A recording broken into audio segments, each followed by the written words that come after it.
Hi, I'm Mark Bean. This video is a brief introduction to my new board game, Glorious Revolution. The game is set during William of Orange's invasion of England, but it is not a war game. The players are playing Jacobite judges who are fleeing England and heading towards Scotland, but grabbing as much money as they possibly can before they exit. There are lots of tactical decisions here around balancing risk versus reward, greed versus being pursued by the revolution. And the kicker is that the players also control the path that the revolution takes. So they can speed it up, slow it down, they can threaten the other players, and they can avoid being caught themselves. Playtime is around about 15 minutes per player. So before I cover how to play the game, I'll just go through the components. Here we have the player board, which is a map of England, divided into 118 boroughs, and showing 59 towns of the period. These towns will be small, medium and large, and will have different amounts of treasure, gold, to be picked up as you go through. So here we have the counters that are used during the course of the game. On the left hand side here we have the revolutionary counters. These are placed by the players during the course of the game and mark the progress of the revolution across England. When they reach key locations or overlap with the players, then significant events happen. On the right hand side here we have got the mana counters. The mana counters are during setup flipped face down, and they have monetary values and document values on the opposite side, which the players mustn't know until they get to a location. So that's the only time-consuming bit about setup, is flipping these counters face down. Looking more closely at the mana counters, there are 110 of these in the game. You won't lay all of those out during setup. There'll be some spare because players can pick up counters from extra activities. They come in values of 1, 2 and 3 gold. Gold is the victory condition for the game, but there is also a document counter which enables you to make changes to either dice rolls or to movement. Of the 110, there are 28 each of 1 and 3 gold and 36 of 2, and so that leaves 18 warrants. Here are the counters for all 4 players. Each player only has 3 counters, and only 2 will ever be in play at any one time, possibly 1. The players start with a counter in London. They start with a counter in Bristol. These are their agents who are roaming the country collecting money for the judge.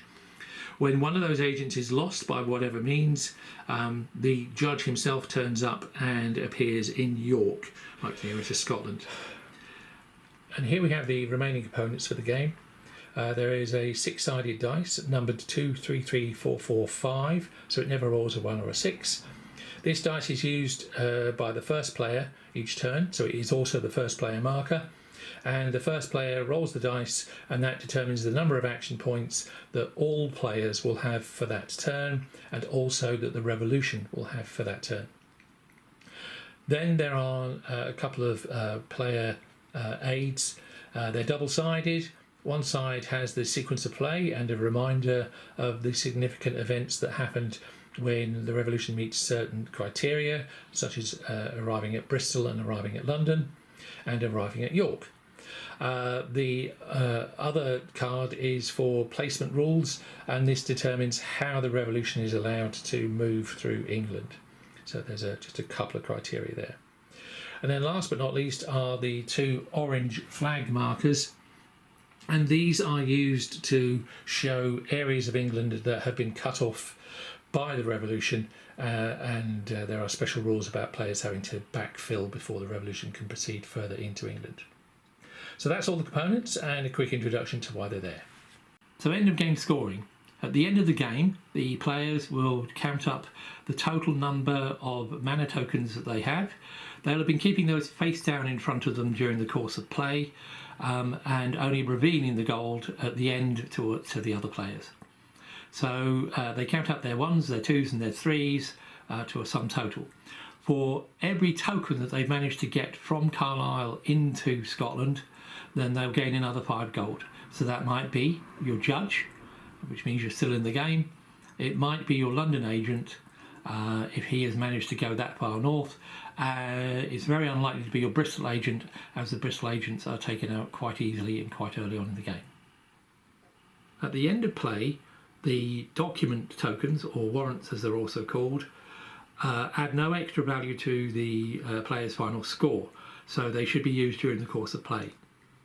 Warrants have one of three uses to the player. During their turn, they can cash in one warrant to add one extra action point to their personal tally. So you can use these to make extra moves to get agents or judges out of tight corners, or just simply to move in and collect extra cash. The second use for the warrant is if they are the first player and they are rolling the dice. If they really don't like what the dice has rolled, then they can cash in a warrant to re-roll the dice. The next roll is final, but bear in mind that for the dice rolls they apply to all players, so it's an exceptional circumstance where you might want to re-roll the dice, because it'll make no difference to the other players and yourself. And finally, the third use of these warrants. If a player moves on to a stack of counters, then normally when a player draws one of the counters into their supply by using an action point, they draw it blind. But if you move on to a stack of counters, you could play one warrant to look at all the counters that the agent is currently sitting on, and when you spend another action point to take a counter, you could choose which one that you take rather than draw blind. So here are the 110 mana counters, all have to be flipped face down and then put onto the map. I'll run through this bit really quickly. If all the players do this at the same time, it should only take you a couple of minutes. So here is the player mat after setup is complete, with mana counters placed on each of the cities across the country. There is a graphic on the map that reminds you, but the large cities will have 3 mana counters, and medium cities will have 2, and small towns will have 1. These are collected by the players as they move across England towards their exit point on the border with Scotland, and it's the gold on the back of these counters that will count towards their victory. So here is the graphic on the map which reminds you of how many counters to place on each town and what the town icons look like. You will also have some leftover mana counters which should be left face down in the tray that they come in.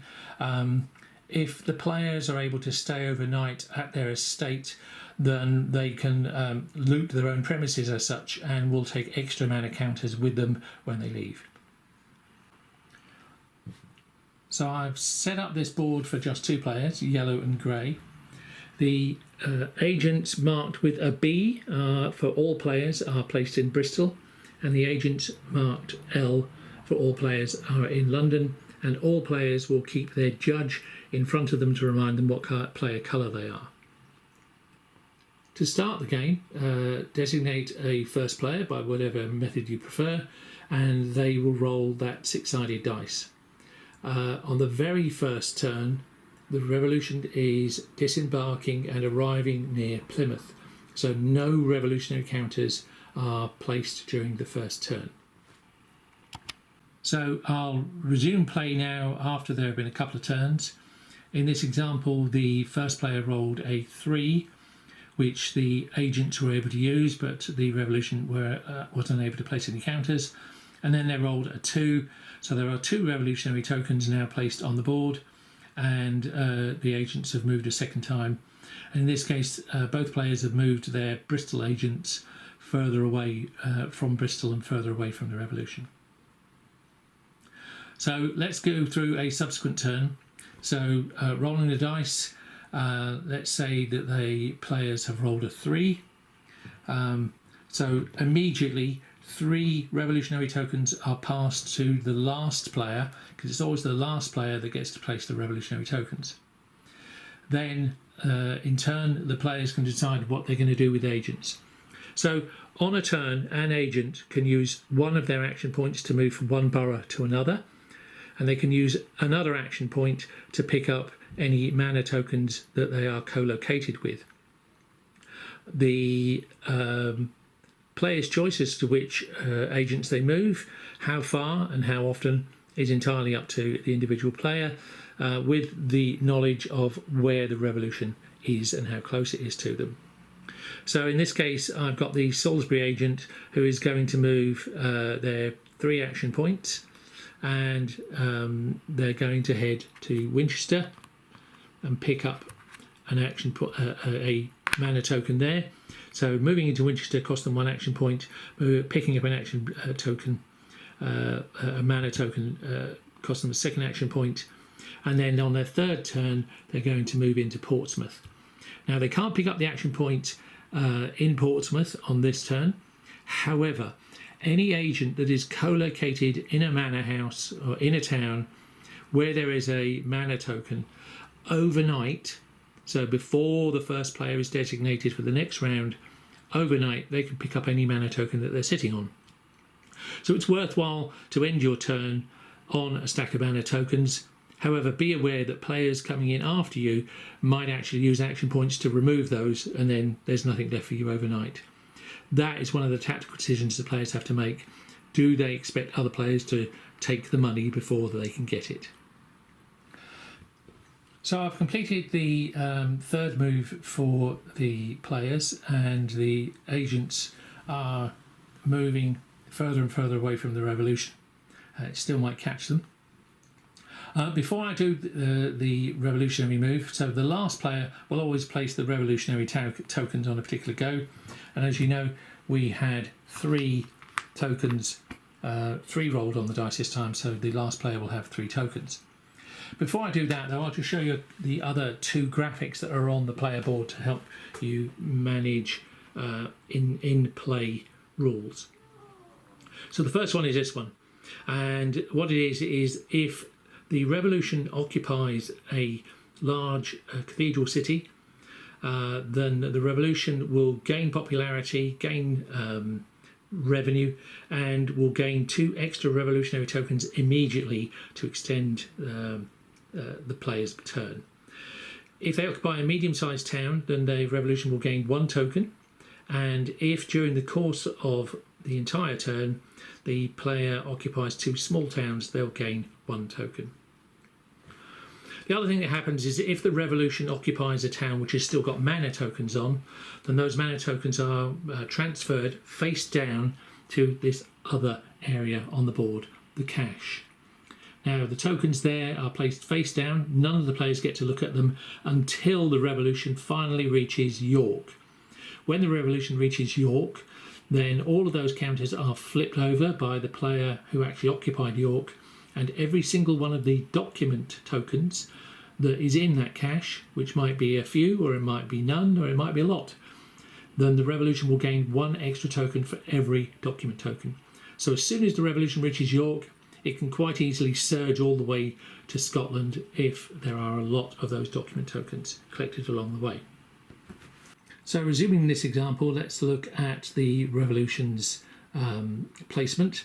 So as I said, the last player, after they've moved their agents, their action points, they will take the tokens that they were given at the beginning of the dice roll for the revolution, and they will place them wherever they wish, following certain placement rules. So the first and most important placement rule is that the very first borough that the revolution encounters must be a coastal borough. Now coastal means any borough which is adjacent to light blue. So you can see that Exeter there is next to light blue, Bristol up there is next to light blue, Gloucester is not, it's next to a river which is dark blue. Which brings me to another rule which applies to all players and to all revolutionary counters as well, is that no counter can move, or no agent can move between boroughs if there is only light blue between them. So you can see here that from Bristol you can move up to Gloucester because it's land, but you cannot move from Bristol into South Wales because there is the light blue Bristol Channel between you. So bringing us back to the revolutionary player's move, if their first token is placed into a borough, coastal borough county, we'll put it in Exeter. Now Exeter had 3 unused mana counters there, So as I mentioned earlier in the rules, all three of those are placed face down into the cash area. Also, as I mentioned earlier, the size of the town affects the growth of the revolution. So with Exeter being occupied, the revolution gains 2 more counters for placement. So now the revolution can move north, it can move west, or it can carry on moving east. Well, the other agents are east, so let's head towards them. So we can occupy Taunton quite easily, and again that mana counter moves into the cash area. Taunton is a small town, and so there is no immediate gain, but if I can occupy Yeovil, then I will gain an extra counter because that will be 2 small towns. However, I cannot occupy Yeovil directly because there is another placement rule for the revolution, is that they cannot go into a landlocked borough unless there are 2 adjacent boroughs occupied. So I can't go directly into Yeovil, but I can from Taunton go down into Poole, and Poole is now occupied, so that mana counter goes into the cash. And now Yeovil is bordered by 2 revolutions, then I can go there. So those of you who have been counting, Taunton and Poole and Yeovil, that's 1.5 small towns. So I gain 1 more extra token, okay, but I'm halfway towards a bonus token here. Now I can move to the landlocked borough now next to Bridgewater, because it's now adjacent to 2 boroughs, so I can move there. And then with my last token, I can now occupy Bridgewater. I always could have gone directly there if I'd wanted to, but because it is coastal, so I could have leapt straight across, but I'm going to go there now, and that puts that token there. And that was my second marker, small marker, so I now get an extra 1. However, I now fall foul of my own movement. I cannot, for example, move there, because the third and final rule for revolutionary token placement is that whenever you create an area of England that is cut off from the mainland of England, then you must infill it before the revolution progresses. Straightforward military rule is you never leave uncontrolled areas at the rear of your supply lines. Whenever a cut-off area is created, you use the orange flag and place it there. This is to remind all players, when they take their turn with the revolution, their very first actions must be to infill that area, following the normal rules, which is the very first area that you fill of that cut-off zone has to be coastal, if at all possible. Okay. So I had 1 more token left, but now I actually have to place it anywhere adjacent to me that is coastal or landlocked, if I've got 2 adjacent. So in this case, I'm going to place it in Plymouth, just to deny the next player a half a token bonus, and put that one in the cash. Okay. This now remains, and it means that I've effectively controlled the next player's move, because pretty much however high the dice rolls, they're going to be spending all of their revolutionary counters backfilling that void, and then on my go, if they have rolled high, they'll fill that in, and then I can progress the revolution. Okay. Why would you do this? Because if that's me, if I am grey, that revolution's getting fairly close to me, so I don't particularly want it to be moving fast on another player's turn. When it's my turn, my guy will move away, and I'll also be able to control the revolution. So that covers everything you need to know on how to play Glorious Revolution. There are 4 significant moments in the preceding play, which I'll cover briefly. The first is when Bristol is occupied, and when that happens, all Bristol agents are removed from the board wherever they are, even if they were just about to take some mana tokens, and they are put to one side back in front of the players to remind them what their player colour is, and then the players' judges are then placed in York. A second event that will happen during the course of play is that London is occupied. When London is occupied, the pace of the revolution doubles. So where previously on turns prior to that the last player placed the revolutionary tokens, now both the first player and the last player place revolutionary tokens, and the first player places them before any agents move. So the pace doubles and England will be occupied that much quicker.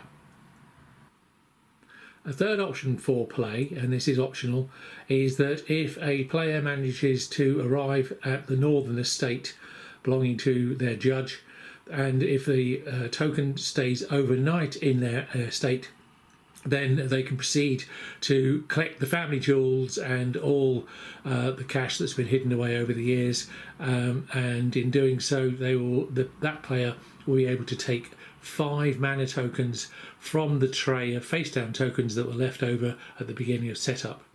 Each player can only do this once, so doesn't matter how many tokens they send to the manor in the north of Wales, they can only do it once.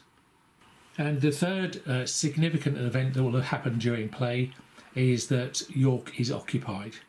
So whichever player occupies York with revolutionary tokens, at that time they will then flip over all of the face down tokens that are sitting in the cache area, and they will then gain 1 extra revolutionary token to be placed immediately for each document that was revealed. So that might be a few, or it might be a lot, but it tends to mean that the revolution then surges its way towards Scotland. As previously stated, when game end is reached, the players will then total up the total amount of gold that they got by flipping over the mana counters they've got in front of them. They will also add 5 gold to this for each one of their pieces that they manage to get out of England and into Scotland. As a minimum, that'll be a judge, because if you've lost your judge, you have lost the game, but you may also be able to get your London agent out. So that's a full introduction to Glorious Revolution, all the game rules. Sorry it took so long, and apologies for the camera shake. I am, in the end of the day, a game designer and not a video blogger or an influencer, so please bear with me. Thank you. I hope you enjoy the game.